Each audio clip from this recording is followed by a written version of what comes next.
Real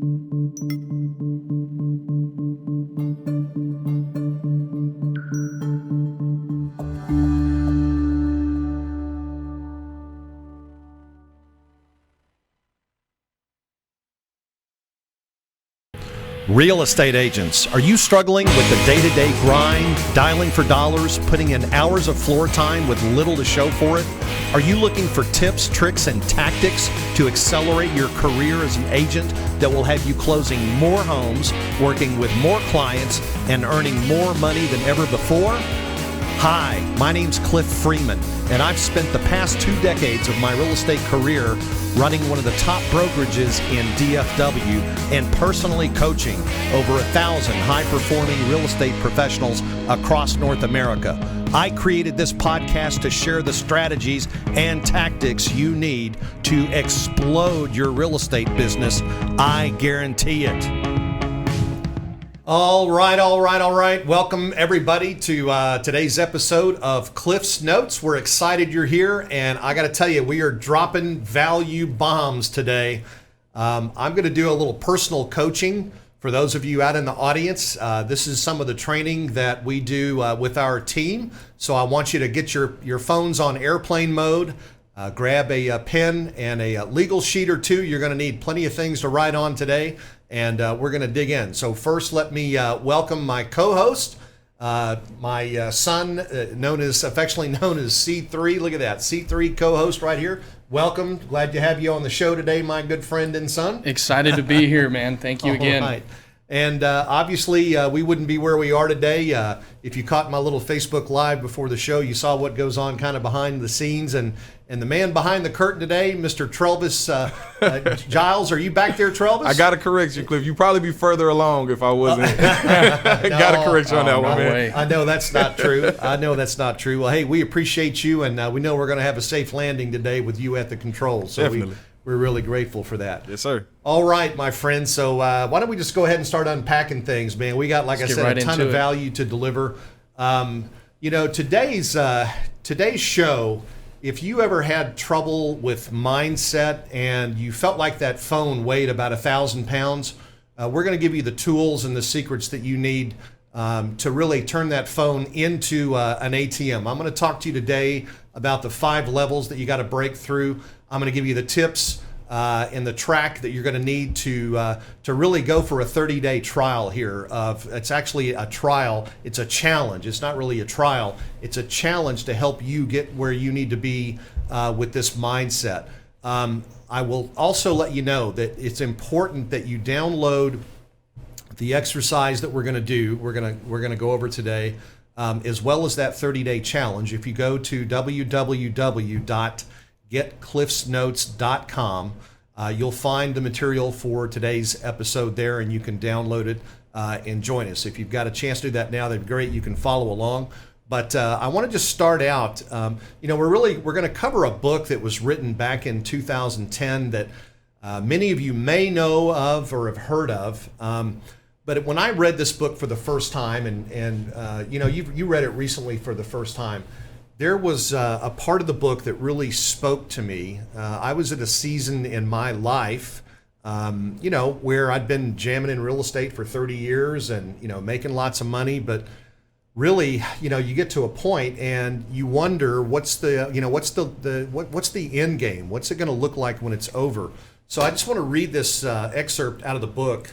And this book that we're using today is called Go for No. It's by Richard Fenton and Andrea Waltz. And if you turn to page 32, check this out. I'm going to read this, and this just really hit home to me. It says, statistically, only 5% of the population will be able to retire without assistance. 36% will have already died. 6% will continue working. And a staggering 53% will be dependent on friends, relatives, government, or charity for their survival. And who do you think gets to be in the lucky 5%? Those are the people who failed the most during their lifetimes. That's who. So what this is about today, folks, is failure. And I want you to sort of get that word out of your vocabulary, because failure is really nothing more than a way for us to get feedback. And you know, if you don't have feedback in life, you really never know if you're on the right track. So think of failure as being the equivalent of feedback. And certainly failure, as we know it, is not the same thing as being a failure. And we're going to talk about some examples. I mean, I can just think of a few right now. And I think one that you pointed out to me earlier, C3, was you were reading in the book and it said something about Thomas Edison, right? Right. What was his quote about Edison? I think it was something along the lines of, he figured out 10,000 ways, to create a way to figure out how to invent the light bulb, but it was 10,000 incorrect ways. And, right. Yeah, exactly. So for him and for a lot of us, it's a numbers game.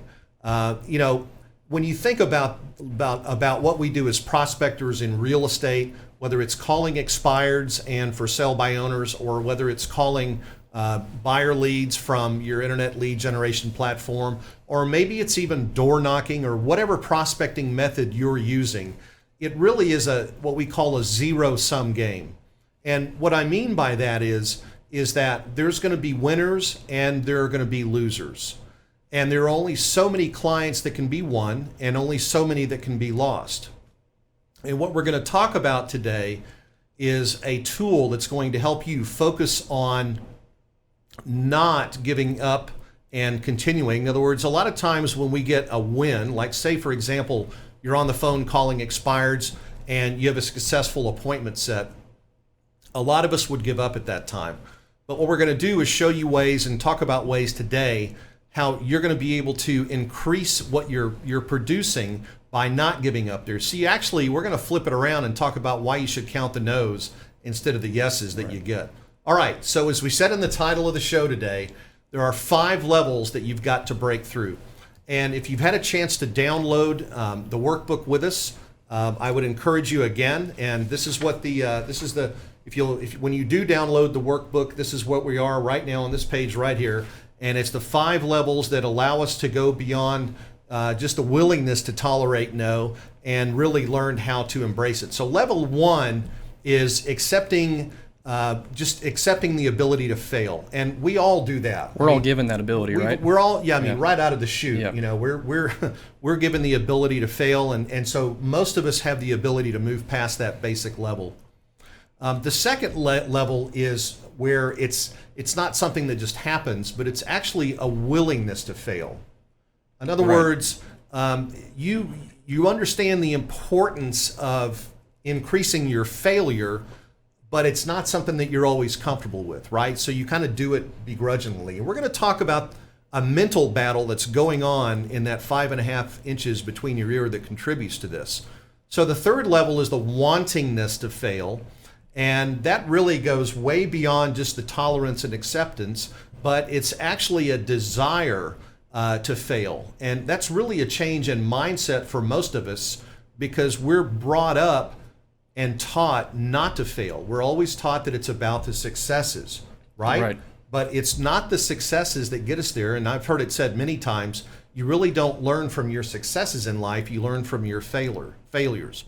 All right, so level 4 is people that are really good at failing, and I mean that in a way of they accept it, they embrace it, and they take failure as a way to get better. And then lastly is failing exponential. And this would be included, for example, if you ran a real estate team where you actually worked to get the team to fail together, failing together to get some greater results. So, the average real estate agent gives up, C3, when a client says no 4 times. You may have been on a call with a client, and you ask them, hey, are you ready to make a move yet, or no? Or they say, welcome to the website, and what can I do for you today? And no, I'm just looking, that kind of thing. It's kind of like when you walk in and you got a nice looking jacket on there, and when you walk into the clothing store and somebody says no, well, 92% of agents give up after 4 no's. And we know statistically that that's just when somebody is going to be in a position to start saying yes. I mentioned the sport coat thing. I just want to talk about this for a second. What does a salesperson typically ask you when you go into a store to buy clothes? Is there anything I can help you with, or what are you Can looking I help for? you, Anything right? particular? Yeah. Can I help you? And we're programmed naturally. We don't want to get messed with. So what do we automatically say? I'm great, thank you. I don't need help. Yeah, thank you. I'm just looking. Yeah, just right? looking. Does that ever happen? Real estate people out there all the time, right? You ask somebody, hey, you're looking for houses. Can I help you? What do you tell me? I mean, I'm here to help. Great. Well, I don't need you. Well, the first thing is, does that really mean no, I don't need your help? Or does it mean something else?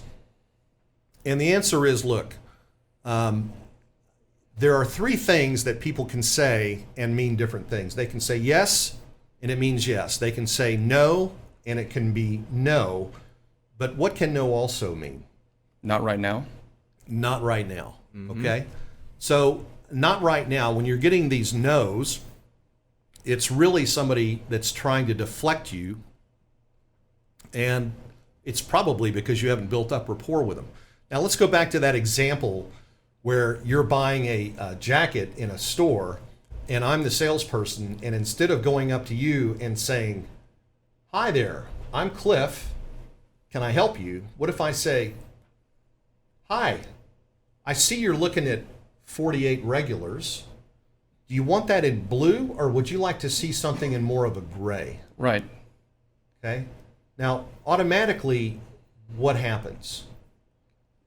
You've kind of opened them up to more opportunity with not just limiting them to one per se suit, but other options that you have in the store. Yeah, absolutely. So other options, but I'm instead of me giving them an opportunity to say no, right. What I'm doing is I'm actually showing them that I'm engaged in what they're doing. I noticed that you were looking at suits. I see your size, and you're looking at blue. Maybe you don't know where the grays are. So I'm actually going to go in and start adding value right away. So do you see the difference between can I help you and getting actually engaged in the process? So that's what will help, for sure, is especially when we're going for these no's. If we can give other opportunities, like you said, then we're going to have a higher chance of getting a yes. Hey, Cliff, all right.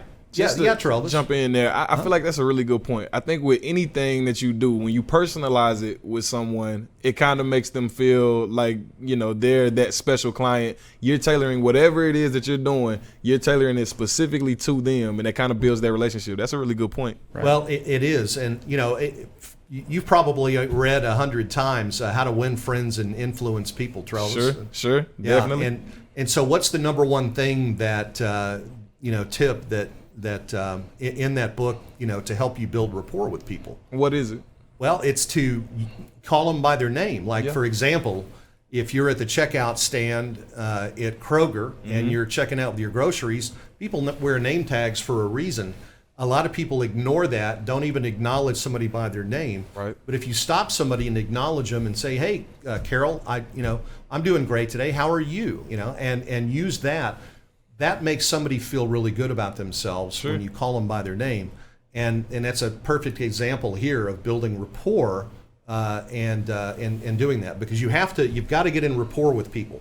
So back to this whole thing about the zero-sum game theory. So there's a finite number of transactions that are out there in the real estate universe. What we know is that it's really a numbers game.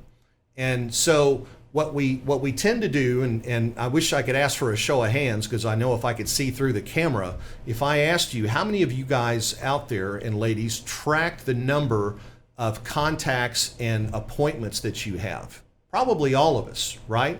We all track the positive things that occur. But the reality is that when we do that, there's a part of us, there's a subconscious of us that says, okay, it's time to shut it off. You've had a successful appointment. You've set that appointment. You're done for the day. It's time to go home. So what happens is we tend to underperform. Think of it this way. If instead of counting the number of positive events that happened, if we counted the negative events, then if I had a positive event, that would not keep me from going on and having more than one positive event, right? All right, so I want to go deep here for a minute and talk a little bit about the brain, all right? So what happens is right here between our ears, we have this continuing battle between our conscience and our subconscious. And so we all know that when we get on the phone and we're going to be, pounding out the calls and so forth, we know we're going to face a certain amount of rejection. And rejection's not easy for people to take. It's really not. In fact, it's very difficult to take. Our conscience will weigh the pain of making those phone calls against the benefit of getting a client and potentially a large commission check. And the conscious part of us knows that the value of that commission check is far going to exceed the pain that we're going to endure for being on the phone for a couple hours, right? Totally agree. Totally agree with that. Everybody else agree with that? Hold your hand up. I see you out there. Now, if you think about the subconscious, the way that we were designed by the great creator was actually, we were equipped with a mechanism known as fight or flight. Is everybody, Travis, you heard that? Fight or flight, right? I have. I've heard that expression. And that's a protection mechanism so that, for example, if you're in the jungle and you happen upon a lion, okay, that fight or flight mentality kicks in, and it's actually, the term for it is called an amygdala hijack. That's where all of a sudden you look and you go, I got to get the heck out of here, and I hope I can outrun that lion. Either that or I hope my buddy's slower than I am, right? Yeah. So that's the amygdala hijack, and that's what happens. And so the subconscious has, and you've probably heard a reference to a drunk monkey, Travis. If you've been coaching in real estate, you can't miss this reference. But we talk about a drunk monkey that lives up there in your subconscious that keeps telling you, nah, don't do it. It's not worth it. The pain of picking up that phone and getting people to, tell you no, to go through 100 of those to get to a yes. Don't do it. You can go find better ways to spend your time and so forth. But the reality is that isn't the case. And I mean, let's be real, right? You and I were at lunch and we were reflecting, and we were talking about how many people or how many broadcasts or newscasts or newspaper reports we've seen where people died from being told no on the phone. And Travis, you know what? We couldn't think of anybody who actually died from making a call and being hung up on or being cussed out or anything else. I can't. No one comes to mind in my mind either. I can't say I've heard that one. And it's crazy because, again, our subconscious would have us believe that we are nothing more than, putting ourselves out on the firing line every time we call people who weren't expecting to hear from us. And, the reality is it's not always the messenger, right? That you've heard the phrase, don't shoot the messenger. Well, it's not the messenger that people are upset with, it's the message. And maybe you caught them at the wrong time. Tony Robbins, when he's coaching people how to make calls, he says, tell people right up front, listen, I know I'm interrupting your day, but I got something really important I need to talk with you about. Is that okay? And so, people, you're not going to be able to catch them. We interviewed my good friend AJ Maida, who just really crushed it, and he cut his teeth on expireds his first year in the business. And what he said was, I always like to call between 8 and 9 in the morning. And the reason why is because what are people doing between 8 and 9 in the morning? Most working people are what? Typically getting into the office, driving to work. Driving to work, on the way in, they get there by 9 and so forth. Because if you catch them at another time, either when they're dropping their kids off for school or once they get to work, they're not going to be as available to pick up the phone. But when somebody's cruising and, swimming with the rest of the salmon, down the tollway, what have you, that's the best time to catch them. So that also, by the way, will help increase your odds. Okay, so it's about retraining your subconscious. Back to this subconscious thing. It's about retraining. And what are some ways that we can do? I know that in our training, and we're going to be doing this exact training in the Cliff Freeman group this week. We're actually going to spend 2 weeks. I know we've only got 30 minutes today, but this is a 2-week training that we're going to do in our office. But some of the tools that we use, like instead of counting, we do the accountability stuff. Right. We're counting the no's, right? Right, exactly. And, Yep. We use charts and spreadsheets that are designed to kind of flip that whole thing around, a tracking chart, so we can, and rather than count the yeses, we're counting the no's. And what that does is it helps reprogram that subconscious, so that it's not constantly telling us the outcome that we don't want to have, because that's what it's doing. It's telling you an outcome that you don't want to have. Now, speaking of outcomes, another very important thing to consider is that should you be worried about the outcome? So, that doctors aren't allowed to operate on family members. Did you know that, Travis? If you have a family member who's a doctor and you need a heart transplant, more than likely they're going to have somebody else do it. Do you know why? I did not know that. Why is that? Well, it's because doctors have to put all emotions aside, and believe it or not, they have to focus on what they're doing to the point that they can't be attached to the outcome. Makes perfect sense. And you know what? I mean, if a doctor gets in there and it's his daughter that he's operating on, or son or what have you, I mean, they get so wrapped up in the outcome that it gets in the way of the process. Okay, and the exact holds true if you're on the phone, if you're prospecting, and you're attached to the outcome, and you let it get to you every time somebody says no, which, by the way, could also mean not right now. Right. Okay, you just caught us at a bad time. Then you're going to be a hot mess, and you're not going to be successful on the calls. So always, always, always try to detach yourself from the outcome. All right. So, Free, we're here now. I was just thinking of some examples. Right. I think it was Crichton University. They were talking about the coach there who was very successful, a little small town. Creighton.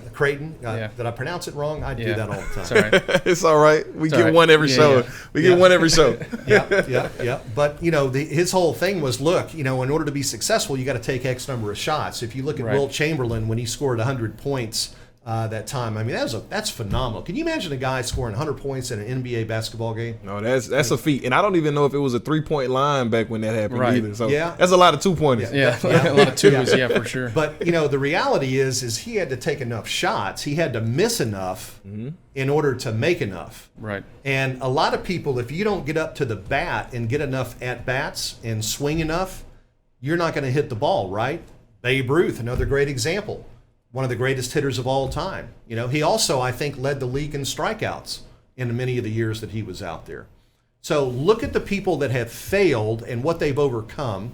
Another good example, Abraham Lincoln. You know the one about Colonel Sanders, right? I've not heard that one. You haven't heard that one? Let's drop a jewel. He's got a great story. I mean, the guy was in his late 70s or 80s when he finally got his fried chicken place going. Mm-hmm. But for 2 years, he was going around trying to sell his chicken and trying to get people to buy it, and it was unsuccessful. Wow. I mean, that guy went through, and he had a bad divorce and all kinds of stuff. I mean, here's somebody that just never gave up. And, it's just, I mean, it's unbelievable to think the effort that goes in. Because you know what, C3, people remember your successes, but they'll never remember your failures, and they probably won't even know about your failures. I like that. Right? So, I mean, you look at all the people that we admire, all the heroes and stuff, and you really never know what kind of a grind it was for them to get there, because all you see is their successes. One thing I carry with me, Cliff, and it kind of ties into what you are mentioning and talking about, is you miss 100% of the shots that you don't take. Right. And that's something that I hold with me on a daily. Yeah, exactly. No, there's no question about it. You do miss 100% of the shots that you don't take. All right, so if you're just joining us, we're going through and talking about the one word that you need to know, and I'm going to teach you a 4-letter word here in just a second too. Ooh, did I say a 4-letter word? I did, didn't I? But we're talking about the principles that are found in this book here by Richard Fenton and Andrea Waltz. It's a great book written in 2010. We use it a lot in coaching, and it's called Go for No. And again, it's about shifting your entire mindset. Be sure you download the deliverables at getcliffsnotes.com. And we've got both the 30-day challenge for you as well as the workbook for this particular show that we're doing today. Now, I mentioned that I was going to teach you a 4-letter word, and this is a G-rated show. I know there's a lot of podcasts out there where people are, dropping all kinds of bad language and stuff, but I think one thing you'll find here that we're kid-friendly, it's safe, and you can have this on while your family's in your house. But the one 4-letter word that I want to tell you, and if you've got a pen and a piece of paper, I'm going to spell it out for you, Travis. You ready for this one? I'm ready. Take off. Okay. N-E-X-T.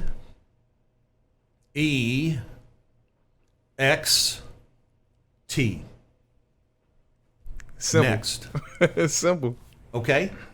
If somebody says no and they're not interested in your product, go on to the next one.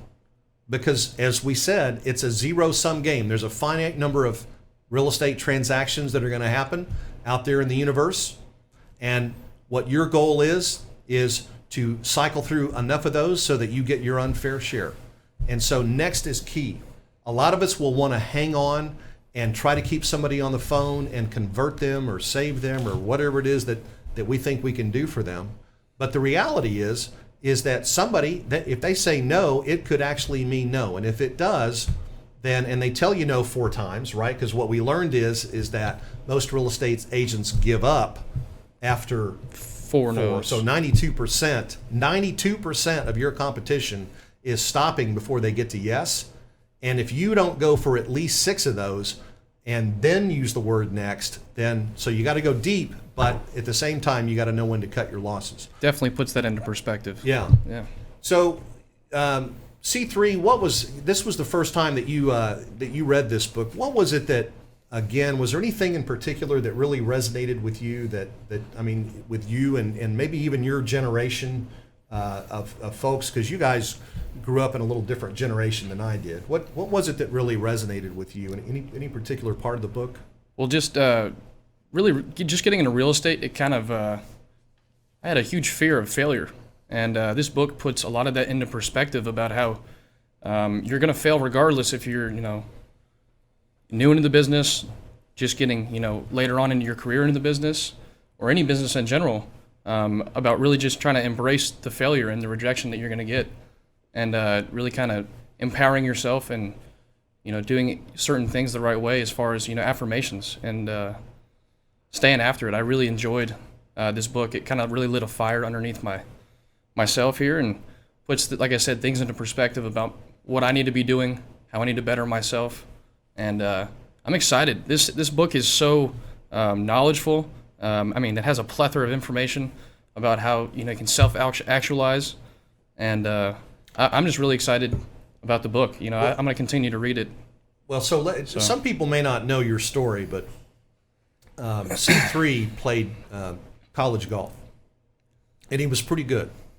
In fact, he played in, I think it was, what year was it? 2015. 2015. Yep. In the D1 Junior College National Championship, right here. And so, if there's one thing that it's mindset, how to have the mindset of a winner, okay? But one thing that you did is you grinded, man. I mean, you were out there at the driving range consistently, just pounding away, practice, and then you were able to, get to that level. Right. But you failed, and I'm just saying that you didn't win every tournament you played. No, I agree, yeah. You didn't hit every shot perfectly. You didn't make every putt, but you got to one of the highest levels in at your age and in college golf that you can get to. Yep.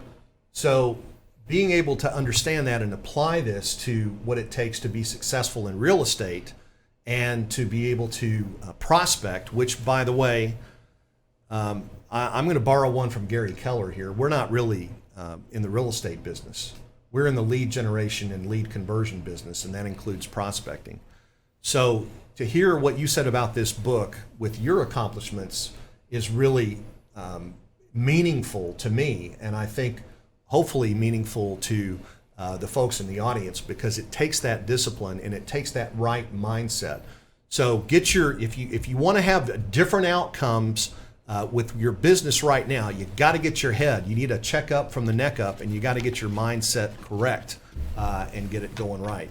So that is go for no. And my challenge to everybody on the call on the show today is to go to getcliffsnotes.com, download the 30-day challenge, and what I would like to do is 30 days from now, Travis, let's put it in the calendar. Okay. We're gonna go back and talk with people who have gone through the 30-day challenge and see what kind of results. And I guarantee you, my whole team is going to be on this challenge starting this week. We start training tomorrow, and we would love to have you participate alongside of us and see if we can get those the kind of results that I get all the time. This is not, I've done this training for really, we started doing this back in 2010 when the book came out. So for 9 years, we've been using these tools successfully to help agents really explode their business.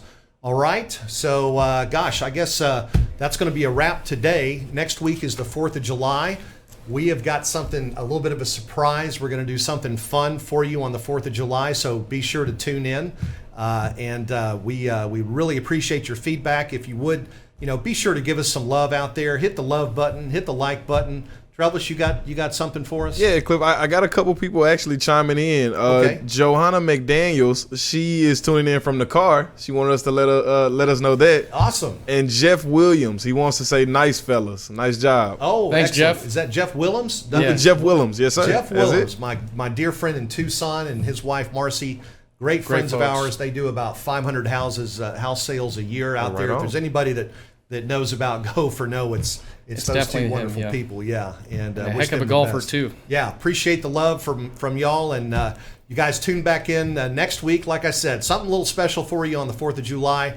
But we will talk to you then, and just learn, man. Go for no. That's it, right? Such baby? a great book. Yeah, Go for no. All right, we'll see you guys next week.